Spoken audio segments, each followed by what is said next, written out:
Alhamdulillah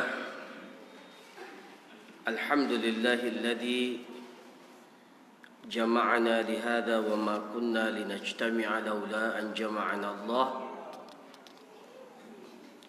Wassalatu wassalam ala man la nabiyya ba'dah wa ala alihi wa sahbihi wa man walah, amma ba'du.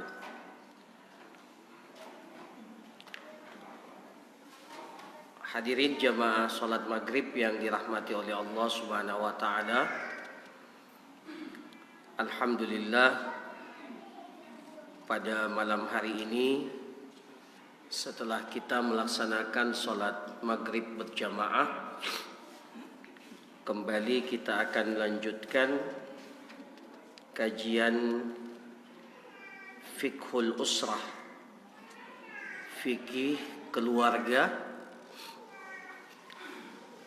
yang kita ambil dari kitab Al-Fiqhul Muyassar.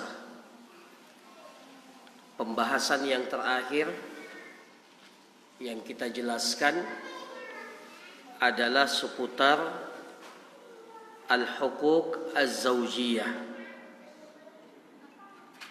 hak-hak pasangan suami istri.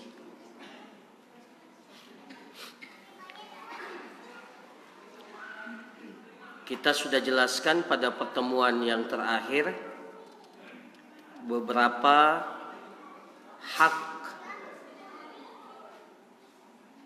hak yang menjadi milik istri, pasangan kita. Kita sudah sebutkan, kalau tidak salah ada dua. Yang pertama adalah hak istri itu adalah mahar. Ya. Ini sudah kita jelaskan bahkan secara detail. Kemudian yang kedua, hak istri itu adalah nafkah harta maksudnya. Kemudian pakaian dan tempat tinggal. Itu yang kedua. Jadi menjadi hak seorang istri untuk ia dapatkan dari suaminya. Kalau kita katakan hak istri, maka menjadi hal itu menjadi kewajiban suami untuk memberikan nafkah, pakaian dan tempat tinggal. Allah Subhanahu wa taala berfirman, liman arada ayyutimma radha'ah, bagi yang ingin menggenapkan usia daripada radha'ah itu, susuan itu. Kemudian kata Allah, wa 'alal mauludi lahu, tetapi wajib bagi laki-laki suami yang merupakan ayah dari anak itu. Wa 'alal mauludi lahu rizquhunna wa kiswatuhunna, bagi mereka wajib untuk memberikan rezeki, nafkah kepada ibu-ibu yang menyusui ini. Wa kiswatuhunna bil ma'ruf, begitu pula wajib bagi mereka untuk memberikan pakaian kiswah, pakaian yang menutupi tubuh dan diri wanita tersebut, bil ma'ruf, dengan cara yang ma'ruf, dengan cara yang terbaik. Maka ayat ini menjelaskan tentang kewajiban seorang suami untuk memberikan nafkah dan pakaian sesuai dengan yang ma'ruf. Berapa besarannya itu kembali kepada apa yang menjadi kebiasaan yang berlaku pada satu tempat, dan kemudian kembali kepada keluasan dan kemampuan para suami. Ya. Kemudian dalam ayat yang lain, ar-rijalu qawwamuna 'alan nisa. Laki-laki itu disifatkan oleh Allah qawwam, pemimpin, pengayom. Qawwamuna 'alan nisa. Mereka itu adalah qawwam bagi para wanita, para istri. Bima faddalallahu ba'dahum 'ala ba'din. Dengan apa yang telah diberikan oleh Allah kepada mereka berupa keutamaan yang dengannya mereka menjadi lebih daripada sebagiannya. Jadi kita ini sebagai seorang suami, sebagai rijal, itu diberikan oleh Allah keutamaan. Bima faddalallahu ba'dahum 'ala ba'din wa bima anfaqu min amwalihim. Karena dengan sebab kita telah memberikan nafkah dari harta yang kita miliki kepada pasangan-pasangan kita, kepada istri-istri kita. Maka dengan sebab itu kita mendapatkan keutamaan. Maka dari ayat ini juga menegaskan tentang kewajiban seorang suami untuk memberikan nafkah.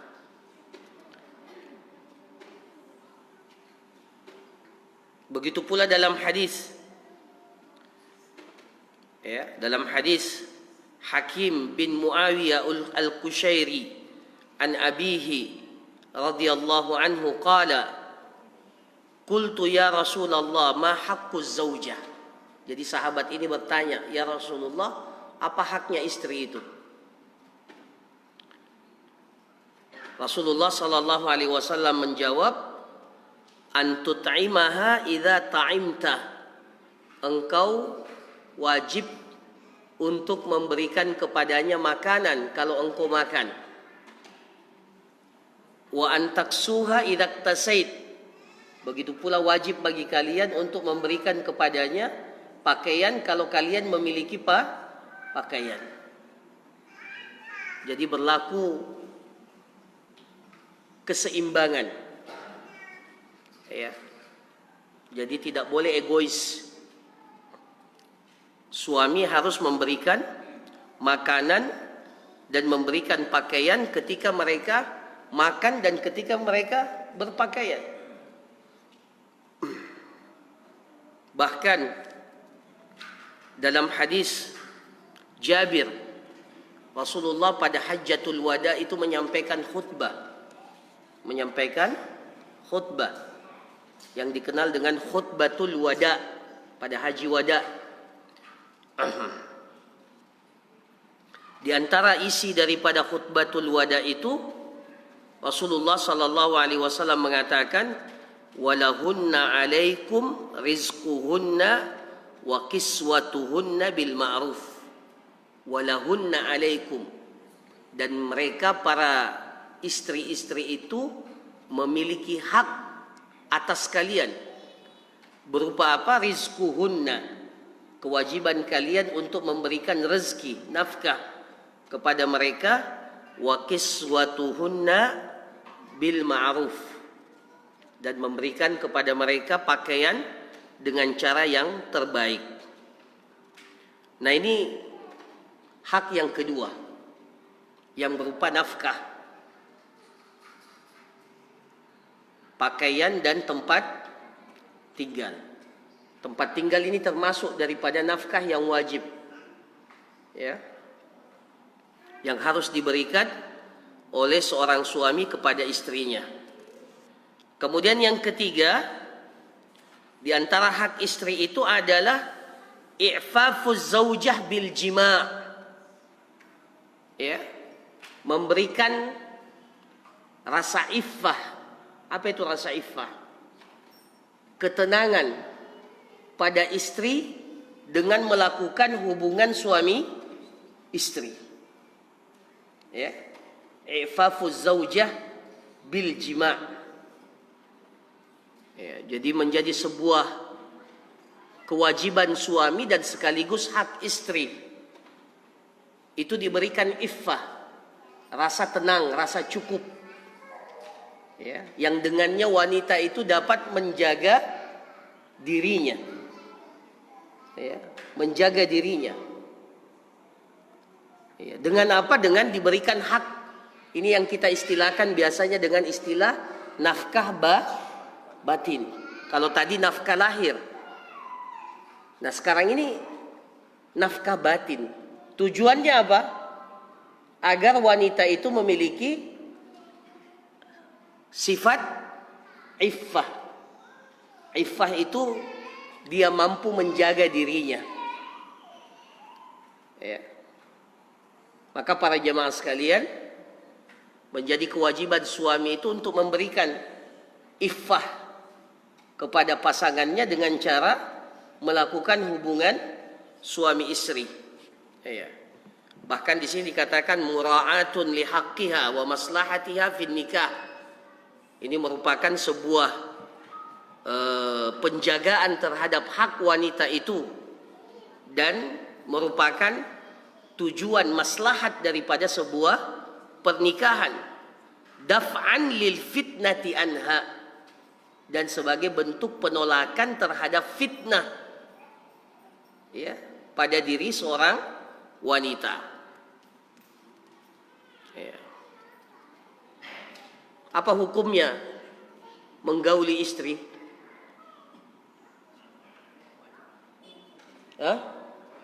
Wajib. Allah Subhanahu wa taala berfirman, "Fa idza tatahharna fa'tuhunna min haitsu amarakumullah." Kalau seorang wanita itu sudah bersih, sudah suci dari haid, fa idza tatahharna fa'tuhunna, maka diperintahkan, maka datangilah mereka. Ya. Datangi maksudnya apa? Gauli mereka. Fa'tuhunna min haitsu amarakumullah, sesuai dengan apa yang diperintahkan kepada kalian oleh Allah Subhanahu wa taala. Bahkan di dalam ayat, ya, yang selanjutnya dikatakan nisaukum harsud lakum. Istri-istri kalian, pasangan-pasangan kalian itu ibarat hars. Apa itu hars? Ladang. Ladang. Tahu ladang? Iya, sawah. Ladang, tempat kita untuk bercocok tanam. Nisaukum harsul lakum fa'tu harthakum anna syi'tum. Maka datangilah, ya, diperintahkan datangilah ladang-ladang kalian sesuai dengan keinginan kalian.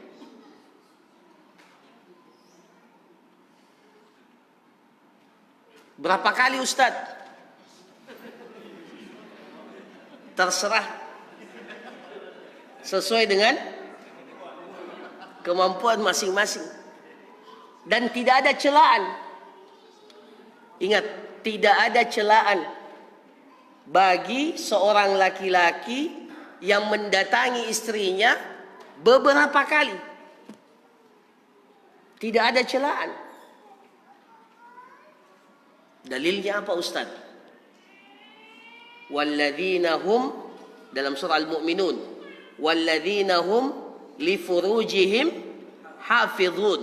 Orang-orang beriman itu adalah orang yang senantiasa menjaga kemaluan mereka. Jadi mereka menjaga kemaluan mereka, kehormatan mereka. Illa, kecuali ala azwajihim, terhadap pasangan-pasangan mereka, au ma malakat aimanuhum, atau budak-budak yang mereka miliki, fa innahum gairu malumin, karena sesungguhnya mereka itu tidak tercela sama sekali. Ya. Karena ini adalah sebuah kewajiban. Ini adalah sebuah kewajiban, sebuah perintah yang diperintahkan oleh Allah Subhanahu wa taala dalam rangka untuk memberikan nafkah batin yang dengannya akan lahir sifat iffah. Kenapa wanita itu banyak yang selingkuh? Kenapa? Karena tidak memiliki sifat iffah, tidak merasa cukup.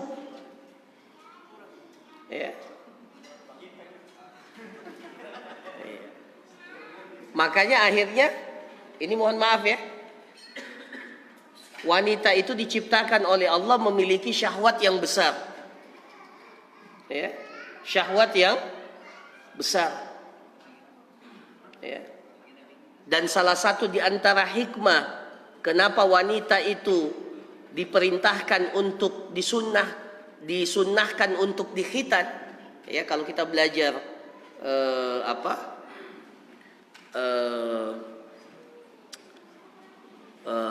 sunanul fitrah, ya, sunanul fitrah, sunnah fitrah. Kan di antara sunnah fitrah itu adalah khitan.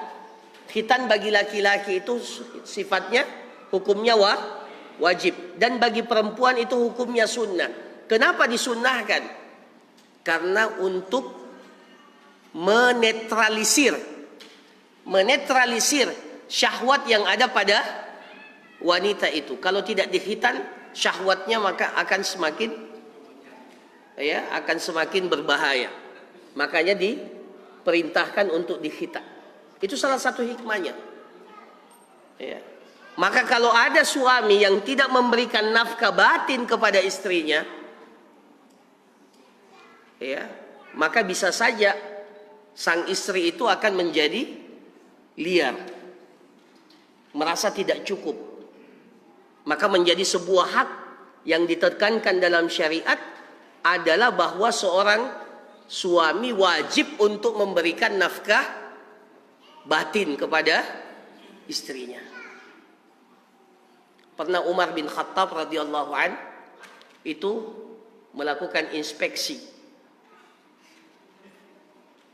melakukan belusukan istilahnya sekarang ya, belusukan malam-malam.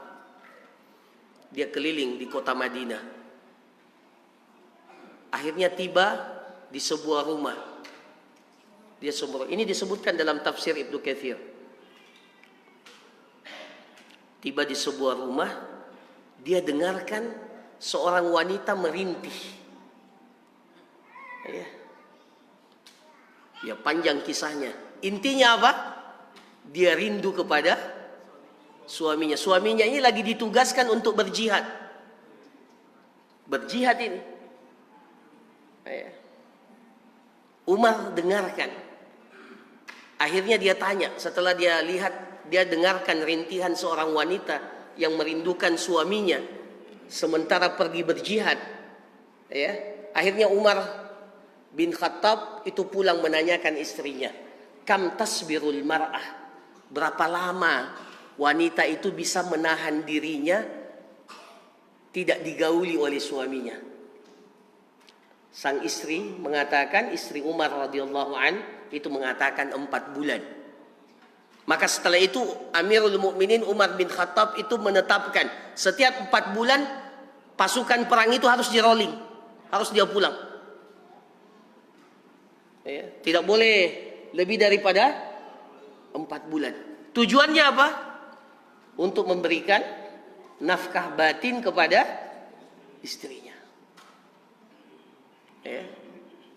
Yang pernah merantau meninggalkan istri itu tahu betapa beratnya itu.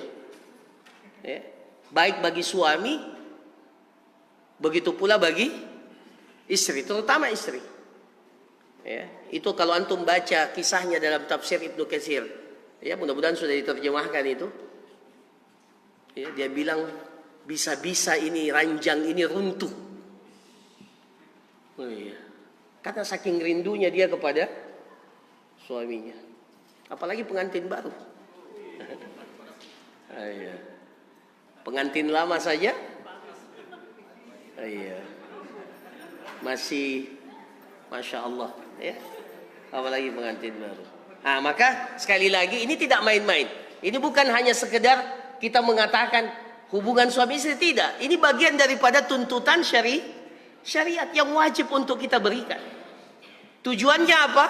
Untuk memberikan rasa iffah kepada pasangan kita, sekaligus pada suaminya juga. Ya. Nah, ini para jamaah sekalian. Kemudian yang keempat, sudah 3 ya. Yang keempat, husnu muasyaratiha. Ya, wa muamalatuha bil ma'ruf. Di antara hak istri itu diberikan muasyarah yang terbaik. Apa itu muasyarah? Ya, diberikan apa? Perlakuan yang baik, muasyarah. Muamalah yang baik bil ma'ruf. Ya. Allah Subhanahu wa taala berfirman di dalam Al-Qur'an, wa ashiruhunna bil ma'ruf. Wa ashiru. Ya, kata-kata wa ashiru itu dari kata asyarah. Asyarah itu artinya berapa? Asyarah itu artinya apa? 10. Karena orang Arab mengatakan bahwa pada angka 10 itu ada kesempurnaan. Jadi wa ashiruhunna bil ma'ruf artinya pergaulilah, ya, perlakukanlah istri kalian dengan perlakuan angka 10 yang paling baik. Tidak boleh 9, tidak boleh 7, apalagi 5. Harus ashiruhunna, perlakukan mereka dengan sempurna. Yaitu yang mengerti bahasa Arab itu paham betul makna wa ashiruhunna. Jadi bukan hanya kita berlaku baik, berlaku yang baik sampai pada angka 10, harus sempurna. Ashiruhunna bil ma'ruf. Rasulullah sallallahu alaihi wasallam bersabda, khairukum, di antara manusia yang terbaik itu siapa? Khairukum li ahli wa ana khairukum li ahli. Sebaik-baik kalian itu adalah laki-laki yang terbaik buat pasangannya, dan sayalah suami yang terbaik untuk pasanganku, kata Rasulullah. Rasulullah SAW itu kalau di rumah dia berposisi sebagai apa? Suami, sebagai ayah. Betul beliau adalah seorang nabi, betul beliau adalah seorang pemimpin. Tapi kalau di rumah posisinya sebagai, dalam hadis dikatakan kana ya'malu amala ahli. Nabi SAW kalau di rumah itu bekerja seperti pekerjaan istrinya. Kita ini kalau di rumah kayak raja kan? Kayak raja atau tidak? Kita ini suami minta dilayani. Rasulullah tidak seperti itu.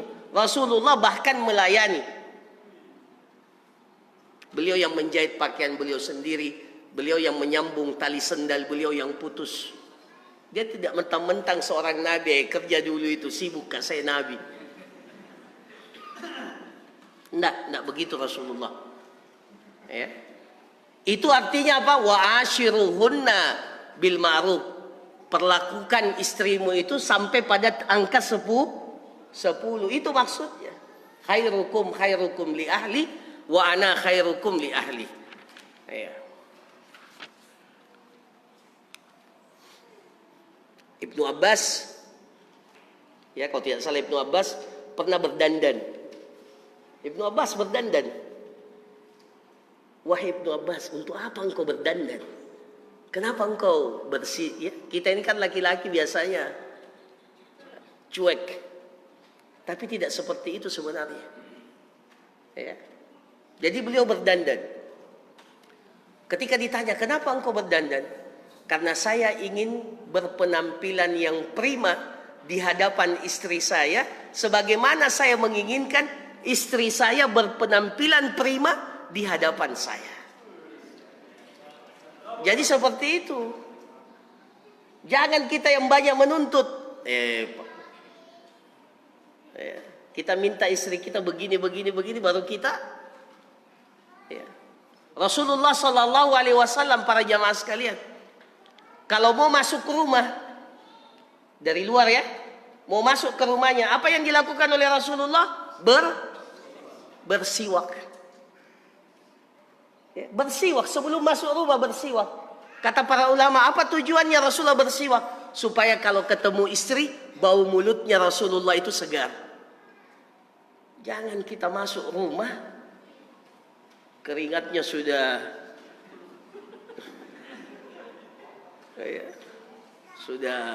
banyak dan seterusnya. Maka sebelum masuk rumah, perhatikan penampilan kita. Ya, makanya istri kita kan kadang juga malas menyambut kita dengan apa? Penampilan yang terbaik, karena kita juga datang dalam keadaan apa? Yang tidak menyenangkan. Ya, setelah itu marah-marah lagi. Mana ini makanan, mana ini. Para jamaah sekalian tidak seperti itu. Husnul muasyarah itu tidak seperti itu. Husnul muasyarah itu mewajibkan ada hubungan timbal balik yang seimbang pasangan suami istri. Nah ini yang keempat. Yang kelima, yang terakhir ya, hak istri itu adalah adlu baina nisaihi fil mabiti wan nafaqah. Mendapatkan hak yang adil. Hak yang adil dari sisi al-mabit. Al-mabit itu apa? Bermalam, wan nafaqah, dan nafkah kalau seorang suami memiliki lebih daripada satu istri. Jadi harus bersikap adil al-mabitnya, bermalamnya. Jangan di istri yang satu 3 malam, di istri yang satu malam. Nah itu enggak adil itu. Kalau di sini 1 malam, di sana juga 1 malam. Di sini 2 malam, di sini juga 2 malam. Begitu seterusnya. Harus berlaku adil. Begitu pula nafkah. Ya, nafkah harus berbuat adil. Maksudnya adil di sini bagaimana? Di sini 1 juta, di sini 1 juta? Ya, nanti tergantung kondisinya masing-masing kan. Masa kalau punya anak 10 dengan anak 1 sama-sama 1 juta, itu tidak seimbang namanya. Bukan begitu adil. Adil itu menempatkan sesuatu pada posisinya yang tepat. Tapi harus adil. Harus adil. Anak yang di sini diberikan pakaian, di sana juga harus diberikan pakaian. Ya, itu namanya keadilan. Istri yang di sini diberikan mobil, istri yang di sana juga harus diberikan mobil. Ya itulah konsekuensinya. Kalau tidak bisa seperti ini, jangan poligami. Kalau tidak mau berlaku adil.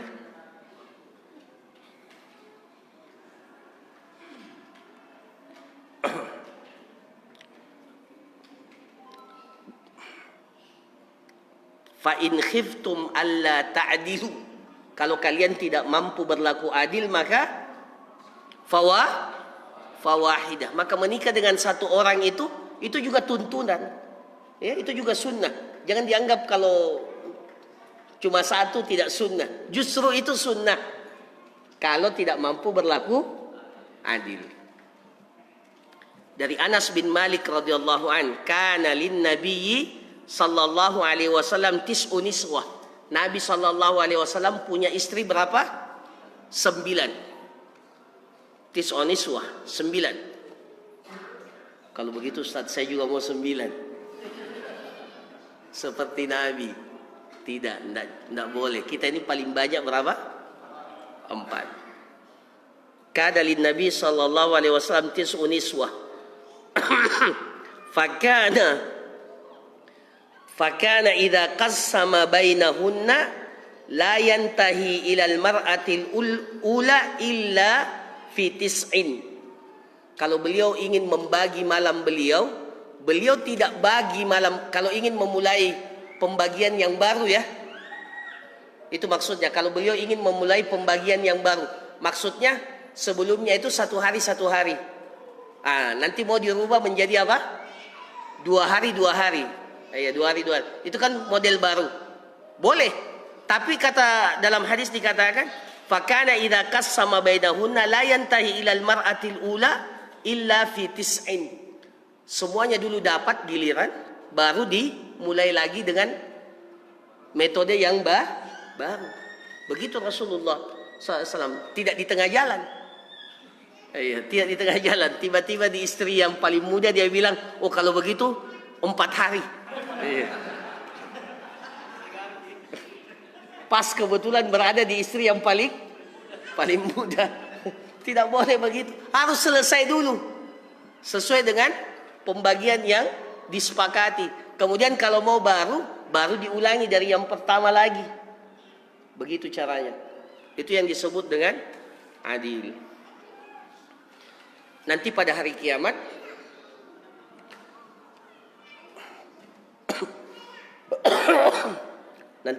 kiamat para jamaah sekalian, ada orang yang syikkuhu ma'il. Apa itu begini? Apa nih? Ya, syikkuhu ma'il. Anunya apa istilahnya? Ya, tatiling. Ya, tatiling ya. Ya, syikkuhu ma'il. Rasulullah ditanya, atau Rasulullah bertanya, itu kenapa itu wahai Jibril? Kenapa dia miring? Itu dia punya lebih dari satu istri, kemudian dia tidak berlaku adil. Jadi nanti pada hari kiamat kelihatan itu. Ya. Akan kelihatan itu.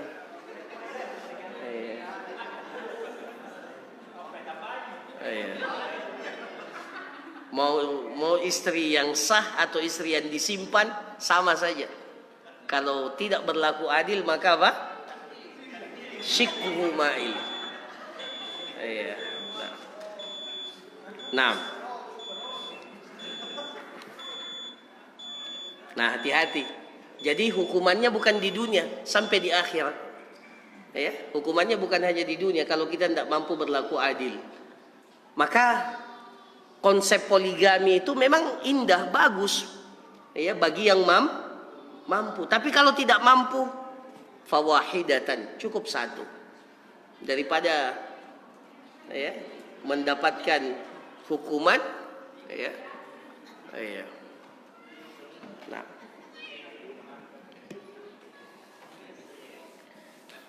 memang harus seperti itu. Laki-laki itu harus dikasih takut-takut. Karena kalau dia dikasih takut-takut seperti ini, nanti dia lupa kalau dia poligami. Yang dipikirkan enaknya saja. Padahal konsekuensinya juga tidak ringan. Ada hal-hal yang harus kita penuhi. Tidak mudah. Kita anjurkan, kita motivasi bagi yang mampu. Tapi kalau tidak mampu,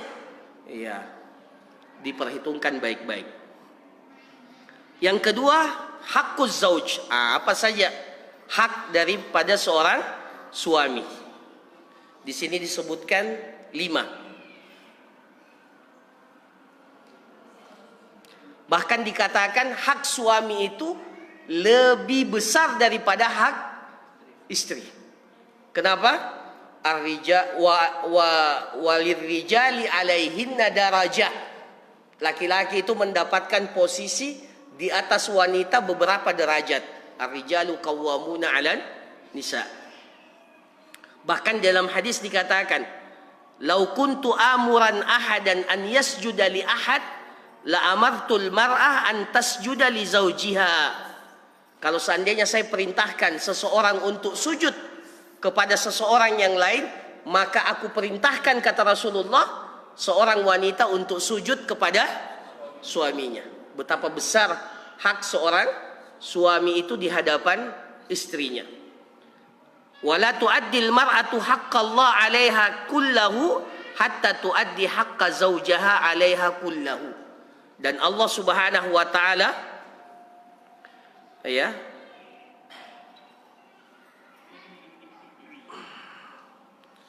dan Allah Subhanahu wa la tu'addil mar'atu haqqallah azza wajal 'alaiha kullahu.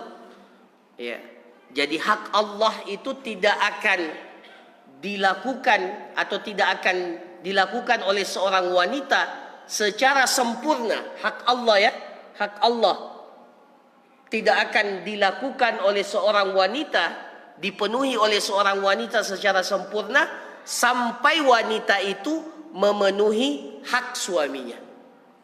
Ya, jadi hak Allah itu kepada wanita itu bergantung sesuai dengan kemampuan wanita itu memenuhi hak suaminya. Nah, apa saja? Yang pertama, saya bacakan secara cepat ya. Yang pertama adalah menjaga rahasia suami, ya, dan tidak boleh diceritakan kemana-mana. Ya. Jadi hak suami itu bagi istri adalah istri wajib untuk menutupi segala kekurangan dan apa yang menjadi rahasia suami. Ya, jangan diceritakan. Ya. Allah Subhanahu wa taala mensifatkan wanita salihah itu bagaimana? Fassalihatu qanitatun hafizatun lil ghaibi bima hafizallah. Maka wanita-wanita salihah itu qanitat adalah wanita-wanita yang taat kepada Allah, hafizatun lil ghaibi. Mereka itu senantiasa menjaga perkara-perkara yang gaib, perkara-perkara yang rahasia. Jadi tidak boleh cerita masa ya, suaminya umpamanya apa, punya kekurangan, itu diceritakan. Apalagi diceritakan di mana? Di Facebook, di Instagram. Tidak boleh. Haram hukumnya. Ya. Begitu pula juga sebaliknya sebenarnya. Bukan berarti suami boleh ceritakan aib istrinya, tidak. Sama. Tapi hak istri, hak suami itu harus dijaga rahasianya. Ya. Bahkan seburuk-buruk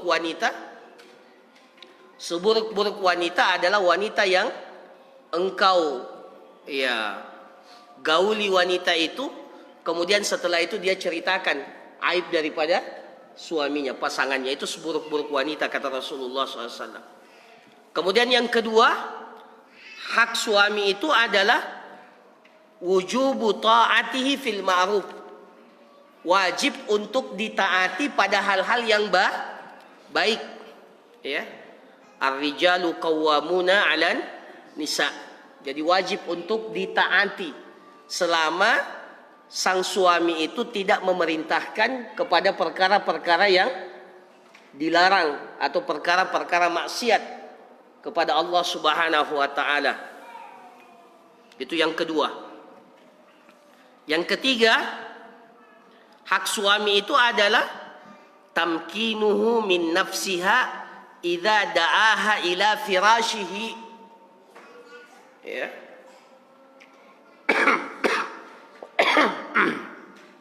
Malam yakun hunaka mani'un syar'i.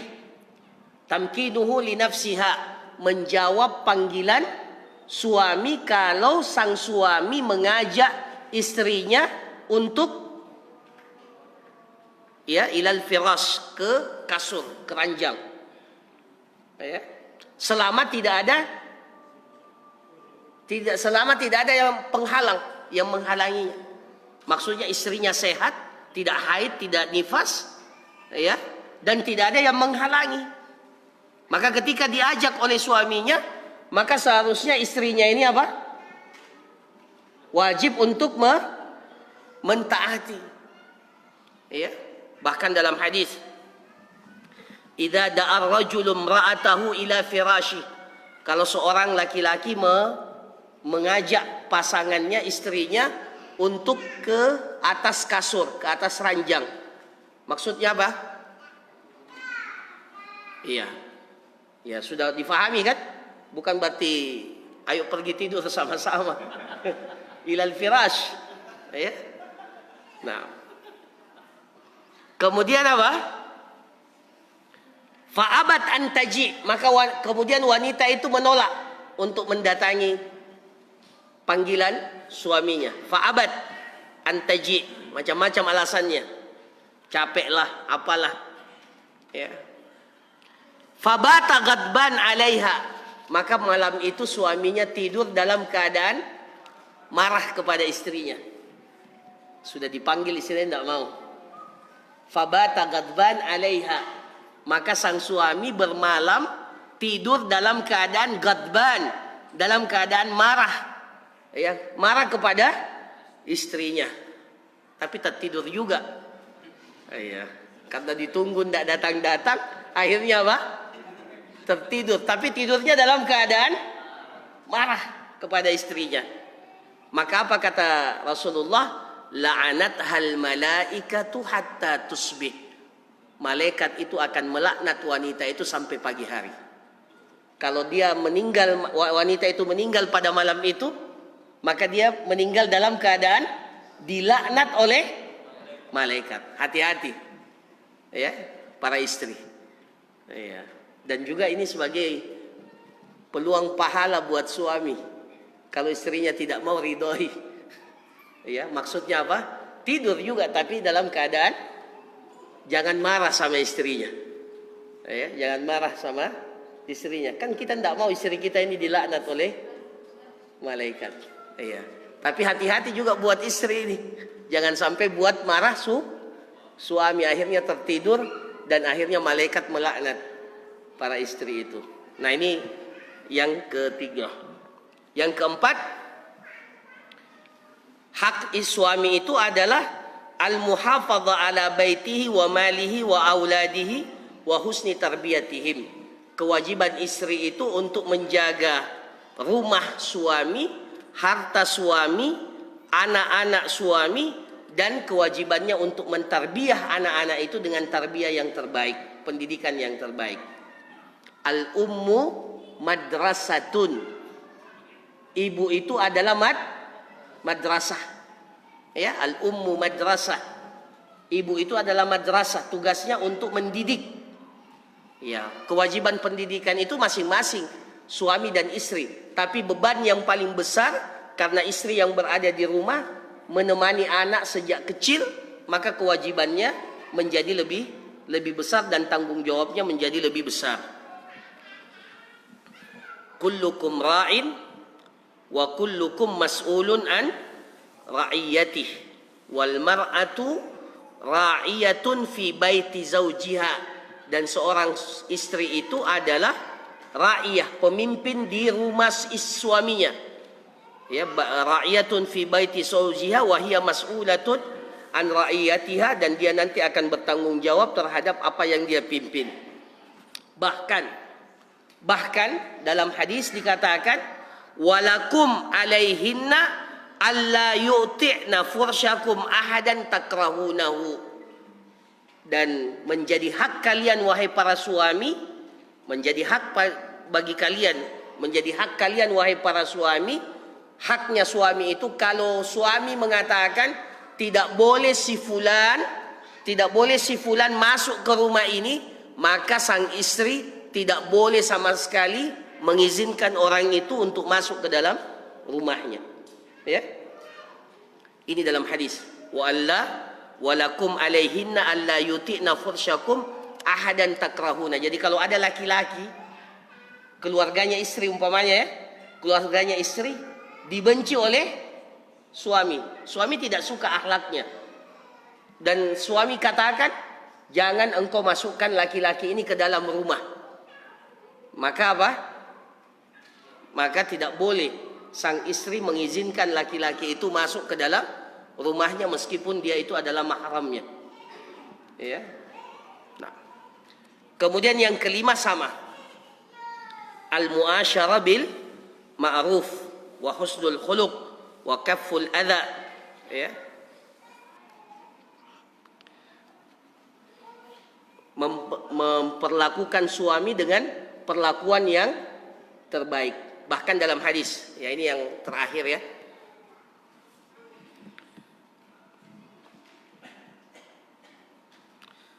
La tu'zi imra'atun zawjaha fid dunya illa qalat zawjatuhu minal huril id. Dengarkan ini para ummahat, para istri. Dengarkan hadis ini baik-baik. Tidaklah seorang istri menyakiti suaminya Dia sakiti suaminya ya. Di dunia. La tu'di imra'atun zawjaha fid dunya. Tidaklah seorang istri menyakiti suaminya di dunia illa qalat zaujatuhu minal huril in, kecuali pasti pasangan suami dari bidadari itu akan mengatakan, ya,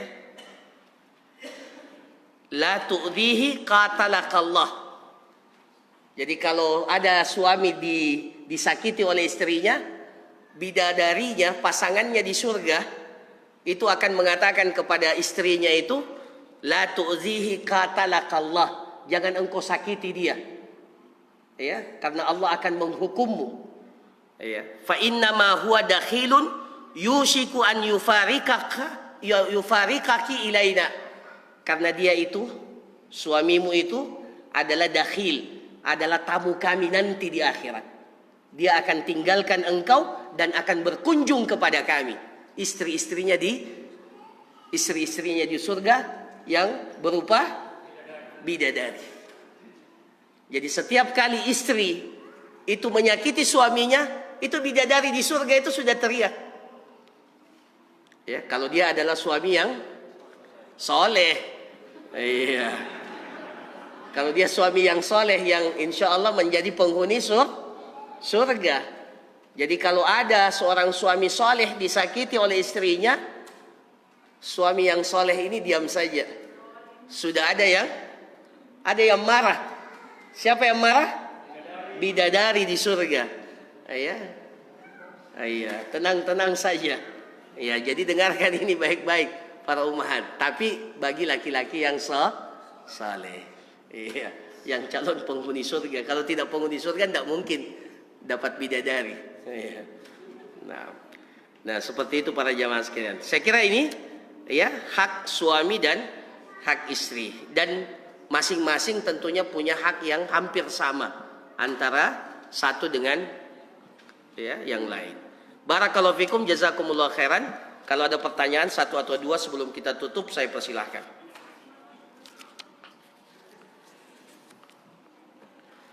Silakan.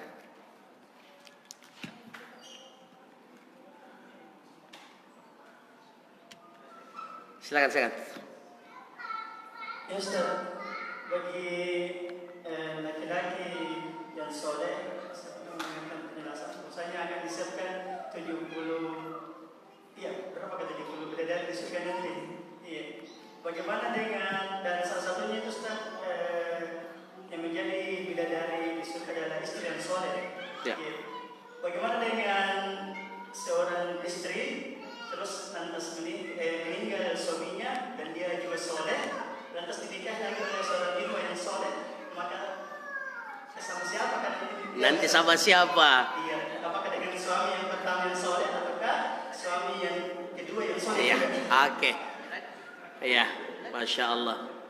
Jadi yang pertama, yang 70 itu saya tidak tahu riwayatnya, tapi nanti kita, ya saya juga pernah dengar akan disiapkan 70 atau 90. Iya, bidadari surga. Yang jelas insya Allah dapat bidadari.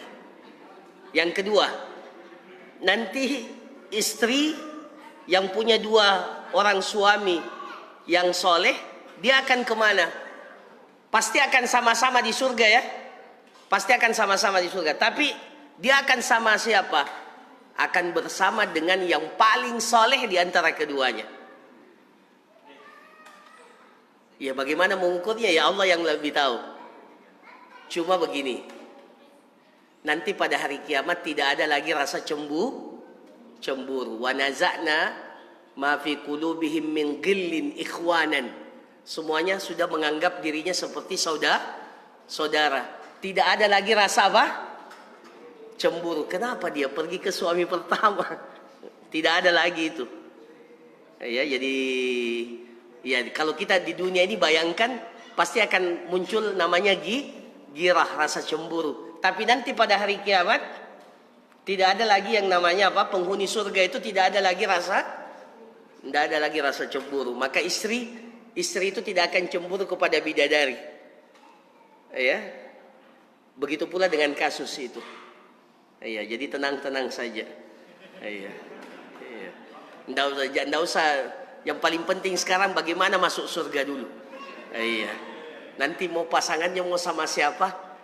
Nah, itu nanti yang paling soleh, insya Allah. Yang jelas pasti kalau sama-sama soleh pasti akan masuk surga bersama-sama. Itu janji Allah Subhanahu Wa Taala. Oke, cukup? Ya, saya kira demikian para jamaah sekalian.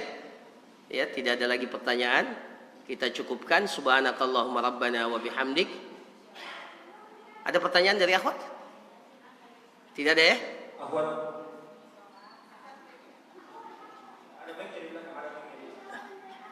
Ya, kalau tidak ada ya sudah.